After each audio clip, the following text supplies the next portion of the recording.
สร้างจะโยนบานเข้าบวงเริ่มต้นด้วยมุกดา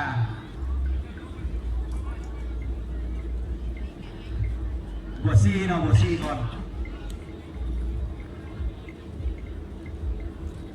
นี่บัวซี่เปิดซากสุดลูกโทษลูกนิมิต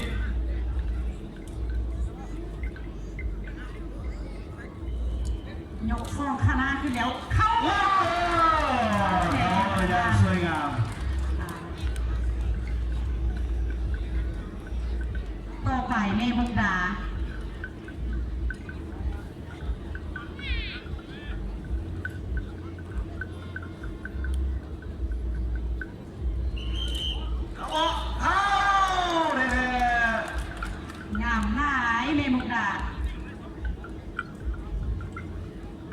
มาเบิ่งแม่คำวงจะเฮ็ดใดบ่เอาคือกัน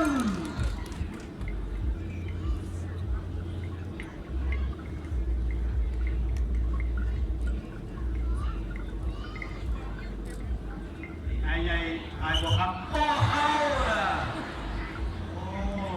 มันเป็นไอ้ไงเพิ่นอยู่ไกลน้องๆพ่อเคยเข้า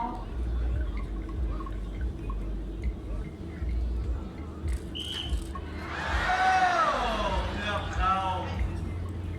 ตามมาเบิ่งฮอพี่ซอกในการโยนบานบวงห้องสร้างคำนูแม่บัวซี่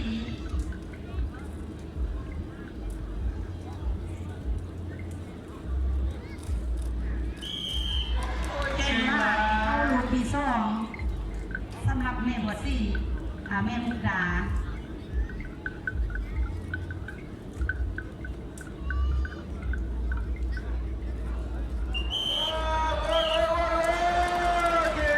เก่งมากเนาะสำหรับ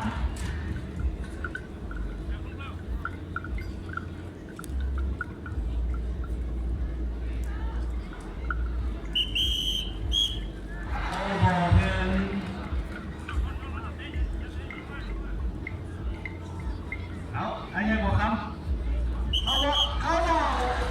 บัวซื้อบัว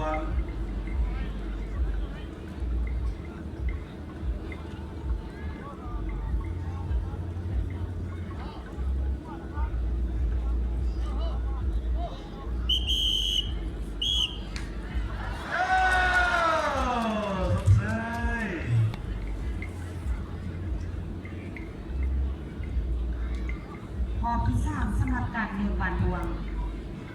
แม่บัวซี่เก่งหลายบัวซีสุดเข้าหนักสร้างออกนะมาลุ้นเมื่อวานมุกดาจะเข้าเงยที่สร้างคือครับบัวซีบอก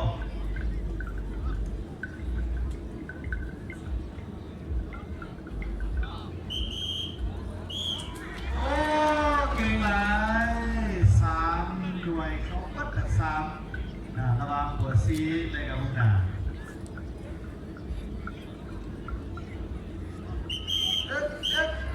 โอ้เก่งหลาย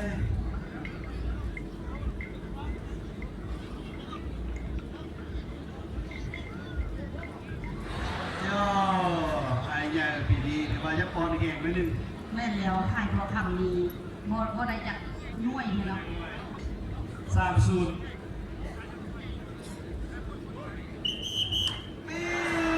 เก่งหลายพ่อเสี่ยงตะบัวชมเชยห้างบรรดาสร้างคำนูกิจกรรมในการโยนบานดวงและสำหรับกิจกรรมต่อไปท่านจะได้ชมการแสดงสร้างอิงฝุยมีจำนวน3โตและนั้นมีแม่มุกดาแม่บัวซี่แม่คำโหง The next activities of Elephants Day launch the oil and pens with 3 elephants.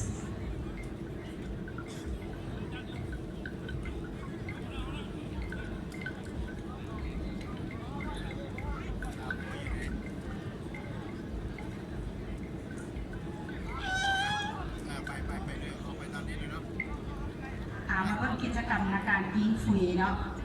ซึ่งทางขบูตัวใดจะยิงไปถึง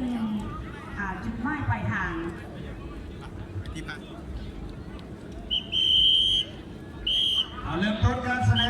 งยิงฟุยไปสู่เซตใส่ มุกดานี่ยังตังข้างอะไรดีนะ ครับพิชาเอาโค้งกระพื้นเอาโค้งขึ้นไปก่อนโค้งขึ้นไปก่อนไปทางพุทธกับพื้นสงสัยจะแม่ เอามุกดา แม่คำบ่งนี่จะไปเชิญจุดไม้ก่อน มันยิงแพ้อายเพื่อน แม่แล้วเพิ่นกินทายมันเมียง กลับมาโอ้เข้าสู่เส้นสาย